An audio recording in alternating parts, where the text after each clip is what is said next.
সাংবাদিকতা আপনাদের ইন্ডিয়াতে আছে। আপনার ওই হলিদ সাংবাদিকদেরকে বলেন ওরা যত তেল মালিশ করুক ইন্ডিয়াকে নিয়ে করুক, বাংলাদেশকে নিয়ে নয়। আমরা বাঙালি, আমাদের দেশের বর্তমান সরকারকে নিয়ে আমরা ভালো আছি, খুশি আছি, সুখী আছি। তবে হ্যাঁ, কিছু ভুলভ্রান্তি যেটা আছে আমরা মিডিয়াতে এসে বলি, অনলাইন মিডিয়াতে এসে বলি, সেটা সরকারকে ভুল ধরিয়ে দেওয়ার জন্য বলি। যে আয়নাঘর সম্পর্কে বললেন, তা আয়নাঘর সম্পর্কে আপনি বাংলাদেশে এত খবর রাখেন, প্রতিবেশী খবর রাখেন, তাহলে এই যে আয়নাঘর থেকে বেরিয়ে এসে যে হাসিনুর সাহেব কর্নেল এবং একজন ছোট অনার পাওয়া ব্রিগেডিয়ার জেনারেল ওনারা যে ব্যাখ্যা দিয়েছেন সে ব্যাখ্যা তো নিশ্চয়ই আপনার শোনার কথা। একটা ব্যক্তি যে একটা দলের নেতা, সে কখনো একটা দেশের সমগ্র জাতির ভালো করতে পারে না। যদি সে সমগ্র জাতির নেতা হতো তাহলে আজকে তার বাড়িটা ভাঙা হতো না। এতটুকু মনে রাখবেন।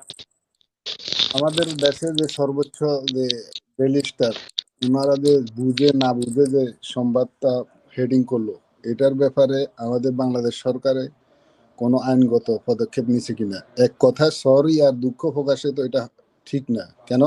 ওনাদের যদি এক্সপিরিয়েন্স আর কোয়ালিফিকেশন না থাকে তাহলে পরবর্তীতে ওদেরকে দেখে আরো কিছু সাংবাদিকরা এরকম করবে, অপকল্পনা। আর সুগন্ধা দাদার কাছে অনেক প্রশ্ন, কিন্তু শর্টকাট একটা প্রশ্ন। সুগন্ধা দাদা, আপনার আজকে আপনাকে 2 দিন ধরে খুঁজতেছি, আপনার আজকে এই অনুষ্ঠানের মাধ্যমে আপনি মোদি, আপনাদের প্রাইম মিনিস্টার মোদি সাহেব আর আমাদের ট্রাম্প সাহেব, ওনাদের যে ট্রান্সলেটটা আপনি এখানে সম্পূর্ণভাবে ক্লিয়ার ভাবে বলবেন। এই জন্যই বলবেন আপনাদের দেশে যে সাংবাদিকেরা, যে আপনি বলছেন যে হলুদ সাংবাদিক, এই হলুদ সাংবাদিকেরা কিছুদিন আগে, কিছু মাস আগে বাংলাদেশের হিন্দুদের প্রতি যে অপকর্মটা চালাচ্ছে, এই অনুষ্ঠানে আপনাকে বলা হয়েছে, কিন্তু আপনি বলছেন কিছুটা হলেও হয়েছে, অথবা মানে এটার ব্যাপারে বলেন না যে ওনারা হলুদ সাংবাদিক। প্রশ্নটা বুঝতে পেরেছি, আপনার একটু বিশ্লেষণ করতে সময় লাগবে। ধন্যবাদ আপনাকে। আজহারুল ইসলাম সাহেব বলেন। বুঝতে পেরেছি আপনার প্রশ্নটা, ট্রান্সলেশন পুরোটা জানতে চাচ্ছেন। আজহারুল ইসলাম বলেন। আসসালামু আলাইকুম ওয়া রাহমাতুল্লাহ। মনি সাহেব অনেক ধন্যবাদ করার জন্য। আমি প্রথমেই সম্মানিত আলোচক সুকান্ত বাবুর কাছে প্রশ্ন রাখতে চাই যে উনি যে আয়নাঘর সম্পর্কে বললেন, তা আয়নাঘর সম্পর্কে আপনি বাংলাদেশে এত খবর রাখেন, প্রতিবেশী খবর রাখেন, তাহলে এই যে আয়নাঘর থেকে বেরিয়ে এসে যে হাসিনুর সাহেব কর্নেল এবং একজন ছোট অনার পাওয়া ব্রিগেডিয়ার জেনারেল ওনারা যে ব্যাখ্যা দিয়েছেন সে ব্যাখ্যা তো নিশ্চয়ই আপনার শোনার কথা।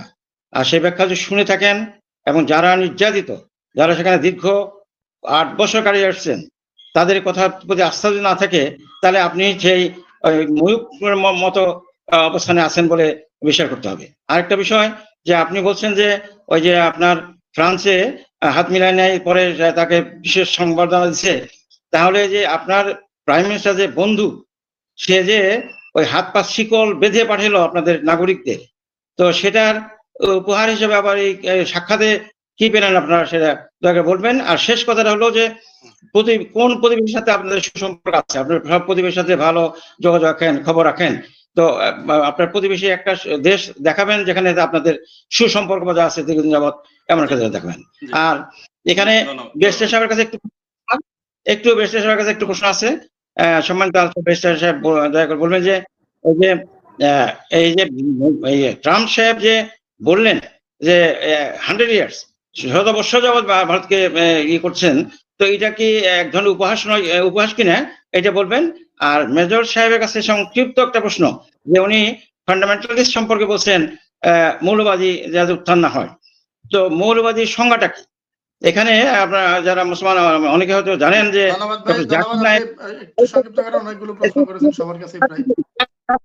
অনলি 30 সেকেন্ড, যে ডক্টর জাকির নায়েক মৌলবাদ সম্পর্কে, ফান্ডামেন্টাল সম্পর্কে ডেফিনিশন দিচ্ছেন বহুবার, যে কোনো কিছু আপনি ম্যাথে যদি ভালো করতে চান, ম্যাথে আপনাকে মৌলবাদী হতে হবে। আপনি কেমিস্ট্রিতে হতে চান, ফিজিক্সে হতে চান, সেখানে মৌল দিতে হবে। আর মৌল জামা মানে মৌলবাদী, তো সেখানে এই মৌলবাদী সংজ্ঞাটা কি দয়া করে বলবেন। ধন্যবাদ। আমাকে সময়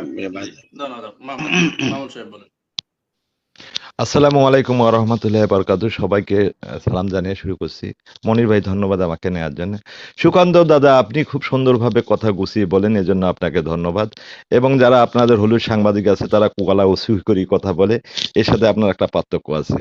আপনাকে জানাই ভাই, আপনারা তো বেশি একটা পরাশক্তি রাষ্ট্র, 4 নম্বর শক্তিধর রাষ্ট্র, তা আপনাদের 35 যুদ্ধ বিমান আপনার এই আমেরিকার কাছে কেন কিনতে হবে? আপনারা কি এই দক্ষিণ এশিয়ার মধ্যে সর্বসেরা আকাশ প্রতিরক্ষা ব্যবস্থা হতে চাচ্ছেন? হন, সমস্যা নাই আমাদের। আমাদের আবার কোথায় সমস্যা? আমরা তো একটা ছোট্ট রাষ্ট্র।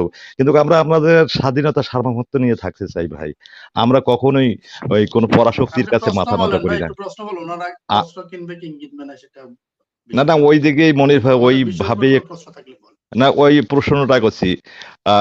আপনিও ভাই বাংলাদেশ ছোট মৌলবাদী। রাষ্ট্র, বাংলাদেশ ছোট রাষ্ট্র, তার মানে এতটাও ছোট রাষ্ট্র না যে কারো কাছে মাথা নত করবে। না, না, না, মনির ভাই Very আপনাকে strong. ধন্যবাদ। আপনি সুন্দর কথা বলেছেন। ভাই আমরা প্রত্যেকে আমাদের নিজ নিজ অবস্থান থেকে মৌলবাদী। যদি সেটাই না হতাম, আপনার পেছনে দেখেন আপনার ছবিটা ওই যে পূজা ছবি একটা আছে। আমরাও আমাদের আল্লাহকে ভালোবাসি। এইভাবে প্রত্যেকে তার অবস্থান থেকে মৌলবাদী। সেটা বড় কথা নয়। আমাদের সৌহার্দ্য সম্প্রীতি ধ্যাতবন্ধ বন্ধুত্ব থাকতে হবে। যার কারণে আমরা প্রত্যেকে প্রত্যেকের জন্য কাজ করতে পারবি। এই কাজটুকু আমাদের কতখানি হয়েছে ভাই। আমরা তো 16 বছর এখানে কথা বলতে পারতাম না। আমরা চায়ের দোকান, আমাদের বাক স্বাধীনতা কথা বলতে পারতাম না। আপনারা তো ভারত বড় রাষ্ট্র, বাংলাদেশকে নাকি নিয়ন্ত্রণ করছিলেন। তো কই আপনারা 16 বছর এখানকার ইলেকশন নিয়ে, নির্বাচন নিয়ে তো কথা বলেন নাই। বাংলাদেশের স্বাধীনতা নিয়ে কথা বলেন নাই, সার্বভৌমত্ব নিয়ে কথা বলেন নাই। এখন একটা অধীনতামূলক পুতুল সরকার আপনাদের কাছে চলে গেছে। এখানকার মানুষ তার বিচার চাচ্ছে, সেই বিচারটুকু তো আপনার ন্যায্যভাবে পাইয়ে দিচ্ছে না। এখানে আপনাদের ভূমিকা কতটুকু রাখে? ধন্যবাদ সবাইকে। জি, আব্দুল হাকিম আবার যুক্ত হয়েছেন। আব্দুল হাকিম, ক্যামেরা অন করেন, বলেন। ধন্যবাদ মনির ভাই আমাকে পুনরায় সুযোগ দেওয়ার জন্য। আমি সুকান্ত বাবুর উদ্দেশ্যে বলতে চাচ্ছি, there are no leader of party, there are no leader of house. A ideal leader, he or she is an a all people country leader. Sheikh Mujib was not ideal leader, he was a party leader. একটা ব্যক্তি যে একটা দলের নেতা, সে কখনো একটা দেশের সমগ্র জাতির ভালো করতে পারে না। যদি সে সমগ্র জাতির নেতা হতো তাহলে আজকে তার বাড়িটা ভাঙা হতো না। এতটুকু মনে রাখবেন। আর আপনার দেশের যে কয়জন ব্যক্তির নাম বললেন, ওনারা জাতীয় নেতা, আপনার দেশের সকল নাগরিকের অধিকার সুনিশ্চিত করেছে। তাই তাদেরকে এখনো আপনারা ইন্ডিয়ানরা সালাম করেন। আমরা কিন্তু সেটা পারি না, যার কারণে আমাদেরকে আজকে এই দুরবস্থা। 53 বছর পরেও আমাদেরকে অধিকারের জন্য আন্দোলন করতে হয়, কথা বলতে হয়, মিডিয়াতে কথা বলতে হয়। পক্ষান্তরে আপনি দেখেন একটা পতিত দলকে নিয়ে কথা বলছেন এখানে প্রমোট করার জন্য। এটা হচ্ছে আমাদের জন্য হতাশা এবং দুঃখজনক, লজ্জার। যদি আপনি যেভাবে আপনার অধিকারটা ইন্ডিয়াতে পাচ্ছেন, সেভাবে যদি এই আমি যে অধিকারটা পাচ্ছি না সেই অধিকারের কথা এখানে এসে বলতেন, তাহলে আপনাকে সালাম জানাতাম। তবে আপনাকে সাধুবাদ জানাই, আপনি একটা হলুদ সাংবাদিকতার কথা বলেছেন, যে হলুদ সাংবাদিকতা আপনাদের ইন্ডিয়াতে আছে। আপনার ওই হলুদ সাংবাদিকদেরকে বলেন ওরা যত তেল মালিশ করুক, ইন্ডিয়াকে নিয়ে করুক, বাংলাদেশকে নিয়ে নয়।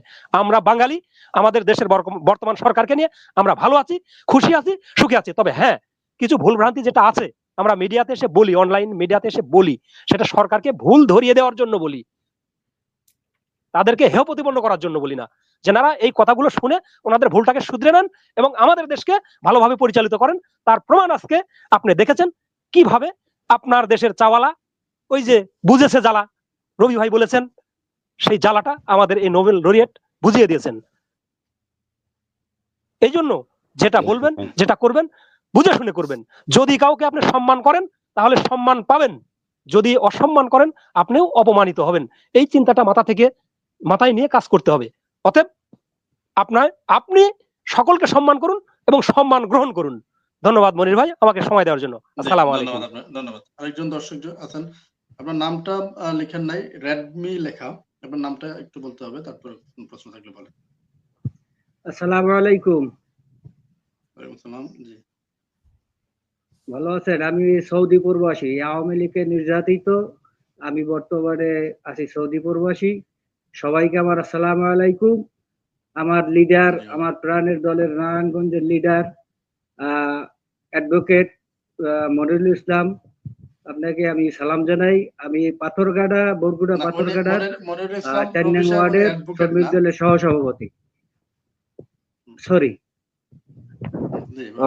আমি সুকান্ত বাবুর কাছে আমি আর একটা প্রশ্ন, সেটা হলো ওনারা কি বাংলাদেশের জনগণের পক্ষে না হাসিনার পক্ষে? যদি হাসিনার পক্ষে হয়, হাসিনা তো তাদের কাছেই আছে, তাদের দিয়েই লাড়াচাড়া করুক, বাংলাদেশে দিয়ে লাড়াচাড়া করার কোনো দরকার নাই।